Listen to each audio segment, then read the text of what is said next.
गणेशाय नमः। गणेश भगवान सभी भक्तों का कल्याण करेंगे।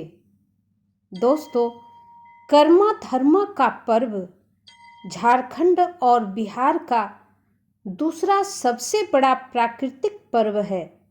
इस पर्व में बहन अपने भाई की लंबी आयु और खुशहाल जीवन के लिए व्रत रखती हैं और किसान अपनी अच्छी फसल को प्राप्त करने के लिए यह व्रत किसान की महिलाएं और किसान दोनों ने मिलकर यह व्रत मनाते हैं। यह व्रत बड़ा ही उल्लास और हर्षोल्लास के साथ मनाया जाता है। दोस्तों, बिहार और झारखंड का सबसे बड़ा पर्व सरहुल मनाया जाता है और उसके बाद दूसरा पर्व जो सबसे बड़ा होता है वह कर्मा धर्मा का पर्व होता है, जिसे आदिवासी और सदान लोग मिलजुल कर सदियों से मनाते आ रहे हैं। मान्यता के अनुसार कर्मा पर्व के अवसर पर बहनें अपने भाइयों की दीर्घायु एवं मंगल भविष्य की कामना करती हैं। यह सर्वविदित है कि जनजातियों ने जिन परंपराओं एवं संस्कृति को जन्म दिया, सजाया, संवारा, उन सबों में नृत्य, गीत और संगीत का परिवेश प्रमुख होता है। इस साल कर्मा धर्मा का पर्व 14 सितंबर दिन शनिवार को मनाया जाएगा। कर्मा पर्व झारखंड के प्रमुख त्योहारों में से एक है और यह पर्व काफी लोकप्रिय भी है। यह उत्सव यह है कि बहनें अपने भाइयों को बचाने के लिए उपवास करती हैं, जिससे बहनों को करमैती कहा जाता है। जो बहनें उपवास की हुई हैं उसे करमैती कहा जाता है।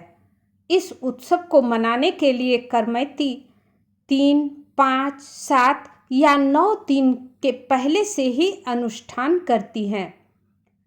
इस व्रत को करने के लिए करमैती किसी नदी या तालाब के किनारे एक बांस की डलिया में बालू भरकर लाती हैं और उसमें कुल्थी, चना, जौ, तिल, मकई, उड़द और सुरगुंजा का बीज डालती हैं, जिससे उसमें छोटे छोटे पौधे उग जाते हैं, जिसको कि जावा कहा जाता है।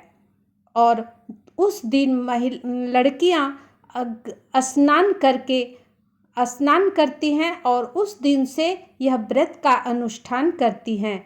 उसके बाद उस डाला में जिसमें कि छोटे छोटे पौधे उग जाते हैं, जावा हो जाते हैं, उसको वह चारों ओर से घूमती हैं और प्रतिदिन सुबह और शाम उसमें चारों ओर घूम घूम कर नाचती हैं और गीत गाती हैं। इस तरह से और फूल बत्ती और दिया जलाकर उसकी पूजा करती है। और कर्मा धर्मा के एक दिन पहले जिस दिन की नहाय खाए होता है, उस दिन शाम में कर्म डाल को निमंत्रण दिया जाता है। इसके लिए लड़कियां झुंड बनाकर नाचती गाती और कुछ बेलपत्र, सुगंधित धूप दीप, अरवा चावल इत्यादि लेकर वहां जाकर पूजा करके उनको निमंत्रण देकर आती हैं। और फिर जिस दिन कर्मा धर्मा रहता है उस दिन भर उपवास करके शाम में एक छोटा सा पोखर बनाया जाता है। फिर वहां पर गाय के गोबर से नीप पोत कर वहां पर फिर झुंड बनाकर लड़कियां कर्म डाल लाने जाती हैं, जिसको कि निमंत्रण दिया रहता है। और फिर कर्म डाल लाकर पोखर के किनारे चारों ओर से उसे गाड़ दिया जाता है। उसके बाद उसे चंदवा और फूलों से पूरी तरह से सजा दिया जाता है।